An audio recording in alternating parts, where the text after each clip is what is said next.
Welcome to Mega Man and Chill, where I talk about whatever random topic while you can enjoy equally random footage of a Mega Man game. It's been a hot minute since I've done one of these. I now like to reserve them for when there's something I really want to air out while not being restricted by the structure and topics of my regular content. For this video, I'm leery of calling this a chill talk session unlike the last videos because, spoiler alert, I'm certain I'll be anything but calm and collected by the end of this video. I'm mostly going to be ranting about something today. I typically prefer to keep my personal business and feelings to myself because I don't trust most people on the internet with any sort of insight into my life beyond the videos. But when I realized what I'm currently going through is something that numerous people are also pained with, I thought opening up about this and relaying my thoughts about it may help someone else who's dealing with situations significantly worse than mine, or at the very least encourage them to get some help. I mean, I technically did something like this with my How Mega Man Saved My Life video, and that was something I reluctantly made, so I guess in a way this is sort of a sequel to that video, but with a darker tone. I don't know how to describe it. So yeah, I'm not exactly the type to throw around trigger warnings flippantly without a good reason, but if the topics of mental abuse, gaslighting, and anything that falls into the realm of some form of abuse or antagonistic behavior upsets you, do not watch this video. Side note, if I sound a bit different than usual, this is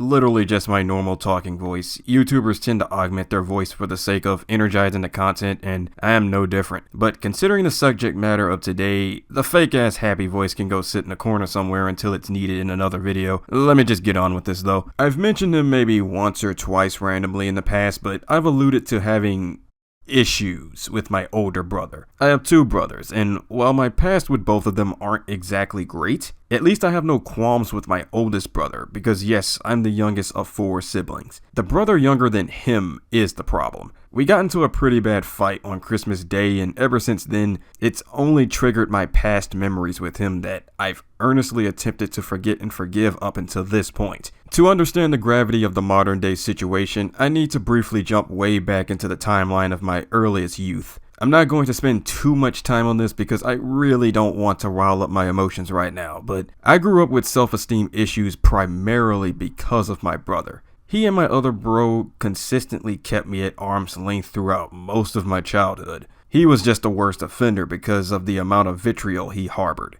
When he wasn't shooing me away and we did spend time together, he'd belittle me. He'd constantly tell me things like, "You suck, you're weak, you're stupid," and many other insults hundreds of times worse that I'd rather not vocalize. Because what I just explained was pretty tame, and probably not something to get too worked up over. But yeah, like I said, there's other things he said that's way worse than that, but I'm not gonna go there. He'd even say stuff like that in the presence of others, namely relatives. And the fact that no one ever called him out on it made my brain register those insults as truths. So, being regarded as scum in front of others while they laughed it off didn't exactly feel good, and that's putting it mildly. But I can't sit up here and lie that we never shared genuine and fun moments together, because we did here and there. But now I think I realize how I may have been deluding myself into enjoying the rare positive attention he gave me. Because when you were as lonely as I was, you'd accept any sort of attention. You'd purposely allow bad people into your company if it meant not being alone. But he was my brother, so he wasn't exactly someone I could avoid. But let's get away from that for now, because that's all you need to know to follow today's issue. The more I share about the past with him, the further I'd vilify him. So, like I mentioned before, we got into a spat on Christmas Day, which is terrible timing for him to be an asshole, by the way. It ruined the whole day to where I felt sicker and I lost my appetite. Because yeah, I was sick on Christmas Eve, and while I felt better the following day, I was still feeling the effects of the stomach flu that I had. So I was well enough to greet the family for Christmas because I heard my brother, my sister, and my nieces and nephew in the front. When I walked in, my brother randomly decided to antagonize me because I was exposing them to COVID, which... what? I never had COVID, but whatever. Now, I'll admit to replying to him quite rudely, but only because he's always coming at me with that bad energy and vitriol. And I was literally not in the mood to deal with him because I was still sick. He's the most narcissistic, condescending person I know, so our personalities naturally clash with one another. But he decided to push the antagonism further in the next encounter that we had about 10 minutes later. I decided to slip on some latex gloves to fix my Christmas dinner and then eat alone in my room with my sickness. I'd like to think I did everything I could to prevent any germs from touching the food and utensils, since stomach flu is something contagious via touch. So he comes into the kitchen aggressively asking why I'm wearing gloves. Like, idiot. Why do you think I'm wearing gloves? Didn't you just try to grill me for exposing you earlier? The stupidest fucking question you can ask, but I digress. Regardless, I gave him a half-hearted reply just to shut him up and leave me alone. He decided to take that opportunity to yell at me for being a bad brother and that he felt like he didn't have a brother, that he talked to and connected with our cousins more than he did with me, and that I always have a chip on my shoulder, and he told me to, and I quote, get out of your own head. And you know what my reply to all of that was? Nothing. I didn't say shit. Mainly because I had an internal laughter fueled by irony that him, of all fucking people, would have the gall to accuse me of being a terrible brother and to get out of my head when he was the main offender who needed to get his own head out of his ass and lacks the self-awareness that he was not an outstanding brother either. I had to just shake my head out of embarrassment for him as he's storming out huffing and puffing, saying how he's gonna bust me up to my mom. It's so damn childish, and he's supposed to be 38 years old. Ever since that day, I tried to put it out of my mind because, well, at this point in my life, I don't care what he or anyone else thinks about me, and at the end of the day, the whole damn thing was childish. But yesterday, it came to my attention that he's been gossiping about me to our cousins, and hey, what do you know? His one-sided story turned probably the only cousin I've ever gotten along with the most against me. I'll admit to not speaking to that particular relative for a few years, but now because of my situation with my brother, that cousin is now vilifying me because, oh yeah, he doesn't talk to me either. Like, what? Dude, all you freaking chuckleheads have my phone number. If you really wanted to talk, catch up, hang out, whatever the fuck you wanted to do, all you've got to do is press a few goddamn buttons. Why does it fall on me to initiate everything?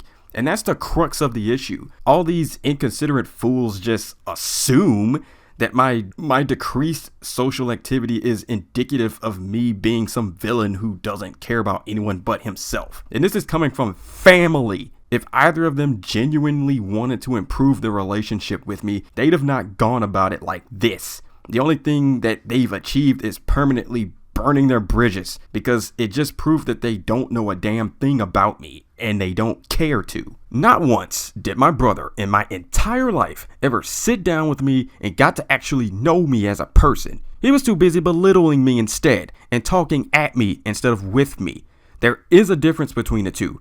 All he and everyone else in my life has done is watch me from afar and just assume things about me based on how I allocate my time. If any of them just started with a simple, how are you doing? Or is everything okay, man? Or something like that, I'd feel a lot more comfortable sharing myself. You don't get to know things about a person until you actually sit down with them, ask genuine questions, and just allow them to express themselves instead of making it all about yourself. If you're like my brother who thinks he knows everything and just assumes things on a surface level, check yourself first before trying to check someone else. And my takeaway from all of that is simple. Fuck them. If people don't make an honest effort to do their part in any sort of relationship and try to gaslight you instead, fuck them. I don't care if they're your mom, your dad, your sibling, whatever. Don't ever let people walk over you and destroy your self-worth like they did to me when I was a child. If someone actively harms you like that emotionally, you aren't obligated to give them any semblance of kindness and respect, and I don't care how cruel that sounds. Respect your damn self. Respect yourself enough to find better people in your life and get the help you need when it becomes too overwhelming to bear. Connect with people who aren't going to judge you based on surface level shit and are willing to actually talk with you, not at you. I'm a much different person than the child he used to mentally abuse, and I think he learned that the hard way that Christmas Day when he saw that I wasn't going to entertain his shit. I've built my newfound confidence with blood, sweat, and tears, and I mean that literally. It's why I enjoy body weight training. It played a part in building faith in myself. And the fact that I can now look in the mirror and not be absolutely disgusted with what I see brings me joy. It's why I push myself hard, aspiring to be the best version of myself. Every day I compete with the person that I was yesterday, to be wiser, stronger, and more adept at the things I'm passionate about than I was the previous day. I don't succeed with that every day, and I have my days just like everyone else where I don't feel so good about myself. But the effort counts, and I do all of this work to prove to myself, not to anyone else, that I'm not that dumb weakling that I was pegged for. This journey of mine is eternal, and I now have the faith in my strength to know that one day I'll reach the pinnacle of my potential. Self-respect is an extremely difficult thing to achieve and maintain, especially when you come from a background similar to mine. I'm not your therapist, but the only one who determines your worth and strength is you. Cut off all the people who dare to dictate your life and tarnish your self-esteem. Let them assume the worst about you, so long as they aren't trying to frame you for a crime or something.